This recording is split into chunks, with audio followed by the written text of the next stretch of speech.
Titan drones with flesh-melting missiles.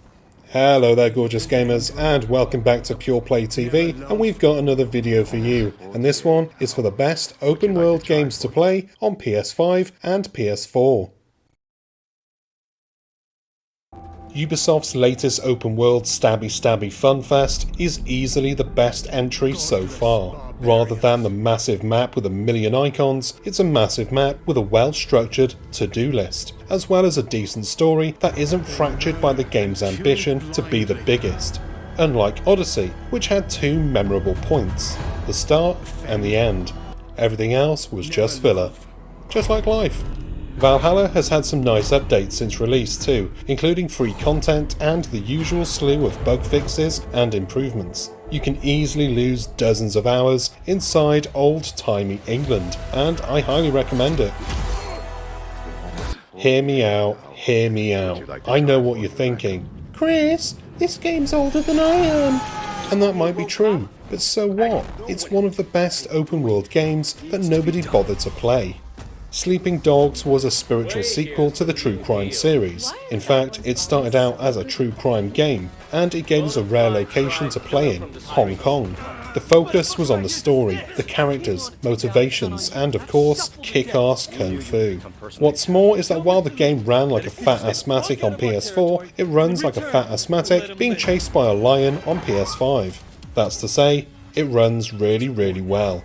You can normally pick this one up for just a few pounds, dollars or euros during PlayStation Store sales, so pick this one up when you get the chance and experience one of the best open world games available on PS4 and PS5. This is an easy recommendation, and I had the choice between this one or Spider-Man Remastered. I chose Miles Morales, if only because I love the snowy Christmas setting, and especially on PS5, it's gorgeous and a real showcase for the console. Ray tracing, 60 FPS, slick combat, and a wholesome Spidey story make this a must-play on PS5 and PS4. Back to Ubisoft, because they really are the masters of the open world genre, and we've got Immortals Fenyx Rising. Some say it's just Assassin's Creed Odyssey wearing Breath of the Wild skin. I say it's Assassin's Creed Odyssey wearing Breath of the Wild skin, with style. Alright, it's about as derivative as can be, but that doesn't mean it can't be good. In fact, it's great. It's something different and a rare family-friendly open-world Ubisoft game that you can sit and play with the kids.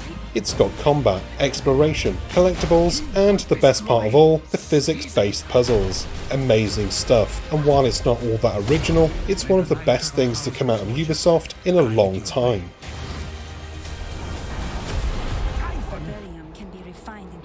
The only reason Just Cause 4 isn't here is because I've barely played it. But Just Cause 3, I've played more than my fair share.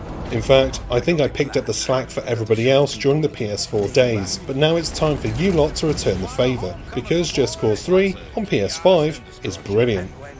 On PS4, Just Cause 3 ran like a fat asthmatic in shackles, but on PS5 it runs like, well, I'm not doing the fat asthmatic joke again. I've done it once, and somebody somewhere is bound to be offended, and they're probably writing my cancellation letter as I speak.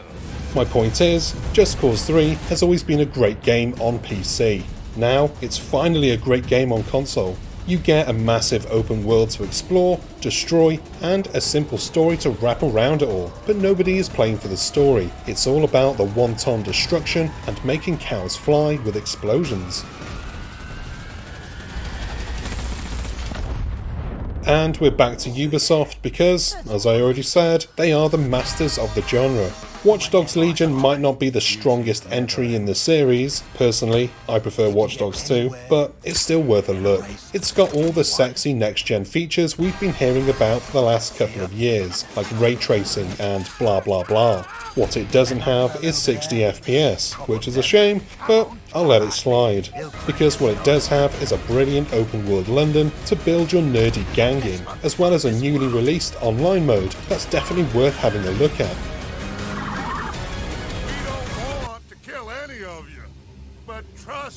What advantages are there to playing Red Dead Redemption 2 on PS5? None. It's basically the same as playing on PS4 Pro, but with faster loading times, and that is not an insignificant feature. Loading times on last gen were painful, and I would often get through a couple of BBC News articles between loads. On PS5, you barely have time to pick your nose. It's considered by many to be the best of the best when it comes to open world games, and you know, it's really hard to argue with that assessment. Bend Studios' take on the zombie apocalypse was divisive when it released, but so were the Killers when they turned up in England all those years ago. Now look at my boys, headline acts with millions of records sold, and they've aged beautifully. I mean, look at Brandon, he's in his 40s and, what was I talking about? Days Gone, yeah, it's good, and it's better on PS5. In fact, it's so much better on PS5 thanks to the next-gen update that Bend Studio pushed out, bringing the game up to what is hopefully the standard 60 FPS. And while it's a fairly by-the-numbers open-world game with the standard checklists and fetch quests, it's still really good fun, because what's not fun about shooting thousands of zombies? Plus, that ending. Wow, bring on Days Gone 2, I'm ready. Right out of the gate. That's what the paper says, ain't it? When remakes and remasters were new things, we all derided them because we wanted new stuff to play, not old games repackaged.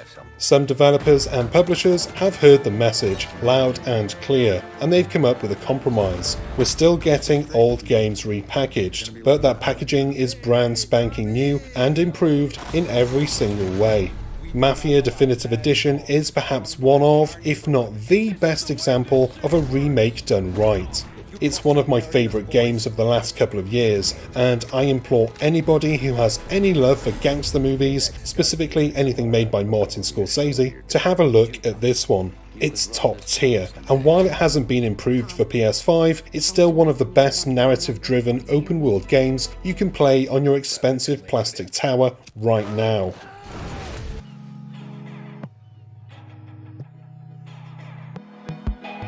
I did not want to include GTA 5 on this list. I really didn't. Not because it's not an amazing game, but because there's a PS5 version on the way. But still, hard to deny the staying power of Rockstar's sprawling open-world crime sim. It's just phenomenal, even all these years later. It may look a little rougher as each year goes by, but the core is far from rotten, and I still find myself replaying the story each and every year. I don't touch the online because I don't care for it, but you don't need to go online to get the best of what GTA 5 has to offer. GTA 5 is best played on PS5 thanks to the extra power that keeps the frame rate steady where it otherwise falters on PS4. GTA 5 is still, all these years later, really good fun, even if you are a single player. There's always something new to discover. Mind you, I can't wait for the day where I get to delete it and replace it with the real PS5 version of GTA 5. That will be a good day. And that is the end of this list. Of course, there are many other games, but this is my list. I know there are some games that deserve to be on it, but I had to stick to 10 because time is nobody's friend. But there's always the future, and I will no doubt be revisiting this concept soon enough. If you enjoyed this video, be sure to hit like and subscribe, and give the bell icon a nudge so that you're notified whenever we've got new stuff. Go on down to the info box below for our social media links, websites and our supporters page where you can support our small team if you can. I've been Chris, I've just been cancelled by the Asthmatic Society. Idiots, I'm one of them. Anyway, I'll see you on the next one. Until then, bye bye.